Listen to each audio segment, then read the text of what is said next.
ہر محرومی آپ کا امتحان ہے، اور امتحان میں پاس وہی ہوتا ہے جو استاد کو راضی کرنے میں کامیاب ہو جاتا ہے۔ تو آپ بھی راضی کر لیں اپنے نگران کو، اپنے اللہ کو۔ اور آپ کیا گمان کرتے ہیں کہ یہ کہنے سے چھوڑ دیے جائیں گے کہ میں ایمان لے آیا اور پھر آزمائے نہ جائیں گے؟ قرآن انسان کی پوری زندگی بدل سکتا ہے، لیکن اس کے لیے شرط بھی یہی ہے کہ اسے ساری زندگی پڑھا جائے۔ سالوں بعد، ہفتوں بعد یا پھر مہینوں بعد ایک دن اسے پڑھ لینے سے زندگی اچانک سے نہیں بدل سکتی۔ آپ کو اسے روز پڑھنا ہوگا۔ جیسے جب آپ کسی تھراپسٹ کے پاس تھراپی کے لیے جاتے ہیں تو صرف ایک سیشن سے آپ کو اتنی تسکین نہیں ملتی، اس لیے آپ تب تک سیشنز لیتے رہتے ہیں جب تک آپ کو سارے جوابات نہیں مل جاتے۔ جب ایک انسان آپ کو مطمئن کر سکتا ہے تو پھر سوچیں اللہ کیا کچھ کر سکتا ہے۔ جتنا وقت آپ دنیا کے تھراپسٹ کو دیتے ہیں نا، اس سے آدھا وقت اللہ کو دے کر دیکھیں۔ اللہ کے ساتھ روز 20 منٹ کا ایک سیشن لگا کر دیکھیں، آپ کی زندگی خود بخود کیسے پلٹ جائے گی آپ کو بھی علم نہیں ہوگا۔ قرآن نہ صرف آپ کے حالات بدل دے گا بلکہ یہ آپ کو بھی بدل دے گا، اتنا کہ آپ اللہ سے اور اللہ آپ سے محبت کرنے لگے گا۔ آپ ایک ایک آیت کر کے قرآن کو پڑھتے جائیں، اللہ ایک ایک کر کے آپ کے لیے اپنی مدد کے دروازے کھولتا جائے گا۔ جس اللہ نے آپ پر قرآن نازل فرمایا ہے وہ آپ کو ایک اچھے انجام تک پہنچا کر رہے گا۔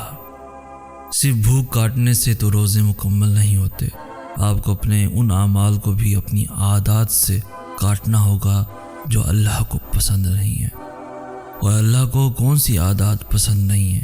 چغلی کی عادت، جھوٹ کی عادت، منافقت کی عادت، حسد کی عادت، تہمت لگانے کی عادت، بدگمانی کی عادت۔ اور ان عادات کو اپنانا ہوگا جن سے اللہ کو محبت ہے۔ اور اللہ کو کن سے محبت ہے؟ اخلاق والوں سے، شکر والوں سے، صبر والوں سے، اللہ کا خوف رکھنے والوں سے۔ سارا دن بھوکے پیٹ بستر پہ سو کر آپ اللہ پہ احسان نہیں کرتے، اور نہ ہی اللہ کو آپ کے اس احسان کی ضرورت ہے، لیکن آپ کو اس کے احسان کی ضرورت ضرور ہے۔ اس لیے آپ نے ہر ممکن کوشش کرنی ہے اپنے اللہ کو راضی کرنے کی۔ اور اللہ کن سے راضی ہوتا ہے؟ اللہ ان سے راضی ہوتا ہے جو اللہ کو کثرت سے یاد کرتے ہیں۔ اور اللہ کو کثرت سے یاد کرنے کا سب سے بہترین طریقہ کیا ہے؟ نماز۔ نماز کے بغیر روزے مکمل نہیں ہوتے۔ اگر آپ نے سخت پیاس کی حالت میں وضو کے پانی کو زبان سے گزار کر خشک حلق تک جانے سے نہیں روکا، اور سخت بھوک سے نڈھال ہو کر اللہ کے سامنے شکر کا سجدہ نہیں کیا، تو آپ نے روزے کا حق ادا نہیں کیا۔ قرآن پاک میں اللہ تعالیٰ فرماتا ہے جو دنیا کی لذتوں میں گم ہو جاتے ہیں انہیں جنت کی لذتیں نصیب نہیں ہوتی۔ کبھی کبھار زندگی میں ایسا موڑ آتا ہے جہاں ہم سبھی سوچتے ہیں کہ اب ہم خود کو بدل نہیں سکتے، اور پھر لوگ بھی ہمیں ڈرانے لگتے ہیں یہ کہہ کر کہ اب تو بہت دیر ہو گئی، اب تو اللہ معاف نہیں کرے گا۔ حالانکہ اللہ کے ہاں تو کبھی بھی دیر نہیں ہوتی، اور نہ ہی اللہ نے آپ کے واپس پلٹنے کے لیے کسی خاص وقت کی شرط مقرر کی ہے کہ اس وقت پر آ کر پہنچ گئے سو پہنچ گئے، اس کے بعد نہیں آ سکتے۔ جب تک آپ کے جسم سے آخری سانس نہیں نکل جاتی تب تک آپ کے پاس اللہ کو منانے کی مہلت ہے، خود کو بدلنے کا موقع ہے۔ اللہ کا دروازہ ہر انسان کے لیے کھلا ہے، تو پھر آپ نے لوگوں کی باتوں میں نہیں آنا۔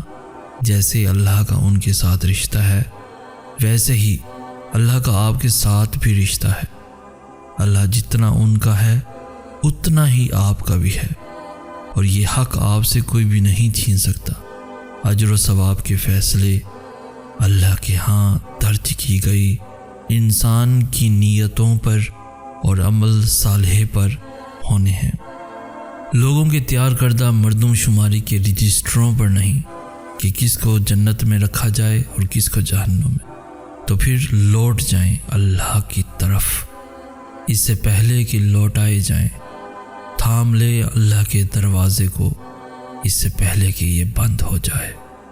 جب آپ اللہ سے مخلص دل سے مانگتے ہو، جب آپ دوسروں کے ساتھ برا نہیں کرتے، تو اللہ بھی پھر آپ کے ساتھ بھلائی کا معاملہ کرتا ہے۔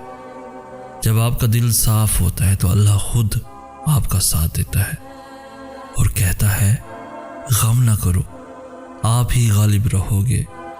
پھر آپ کی مخالف ساری کائنات ہی کیوں نہ کھڑی ہو جائے، پھر کوئی کچھ نہیں کر سکتا، کوئی بھی اللہ کی عطا کو نہیں روک سکتا۔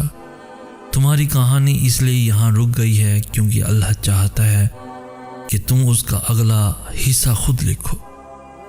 جسے تم تاخیر سمجھ رہے ہو وہ دراصل دعا کا موقع ہے۔ تو پھر اٹھاؤ ہاتھ اور اپنا نصیب بدل دو۔ کیوں وسوسے ستا رہے ہیں تمہیں، کیوں خود کو اتنی مشکل میں ڈال رکھا ہے؟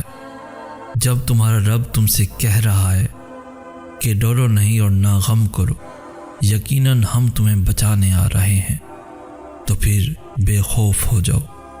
جب اللہ نے کہہ دیا کہ وہ تمہیں بچانے آ رہا ہے تو کس میں اتنی جرأت کہ اس کے راستے میں کھڑا ہو سکے؟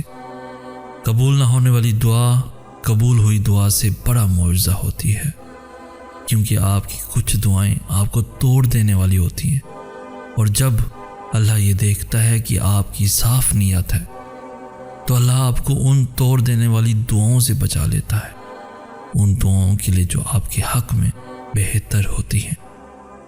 اور یہ سزا نہیں ہے، بلکہ اللہ کو آپ سے اتنی محبت ہے کہ وہ آپ کو غلط کا انتخاب کرنے نہیں دے سکتا، کیونکہ اکثر اوقات ہم خود ہی اپنے دشمن ہوتے ہیں اور اللہ ہمیں ہم سے ہی بچا لیتا ہے۔ ہو سکتا ہے کسی چیز کو آپ برا سمجھو اور وہی چیز آپ کے لیے اچھی ہو، اور کسی چیز کو آپ اچھا سمجھو اور وہ آپ کے لیے بری ہو۔ آپ نہیں جانتے لیکن اللہ جانتا ہے۔ جو ہو گیا اس میں بھی آپ کی بہتری تھی، اور جو ہو نہیں سکا اس میں بھی آپ کی بہتری ہے، کیونکہ وہ جس کی مرضی کے مطابق ہوا ہے وہ دنیا کا سب سے ٹیلنٹڈ رائٹر ہے، اور اس کی رضا سے ہونے والا کوئی بھی واقعہ، کوئی بھی حادثہ کبھی بھی برا نہیں ہو سکتا، اور اللہ بہترین منصوبہ ساز ہے۔ تو کیا ہوا جو تم کہہ نہ سکے؟ تمہارا اللہ تو دھڑکنوں کی طرف بھی سنتا ہے، یقیناً کوئی بڑا معجزہ ہے تمہارے لیے، اس لیے اللہ نے اب تک انتظار سے تھکنے نہیں دیا تمہیں۔ اللہ نے لکھ دیا ہے تمہاری چاہ کو ہی، صلہ تمہارا، یوں ہی تھوڑی نہ دعاؤں میں صبر کرنا آ گیا ہے تمہیں۔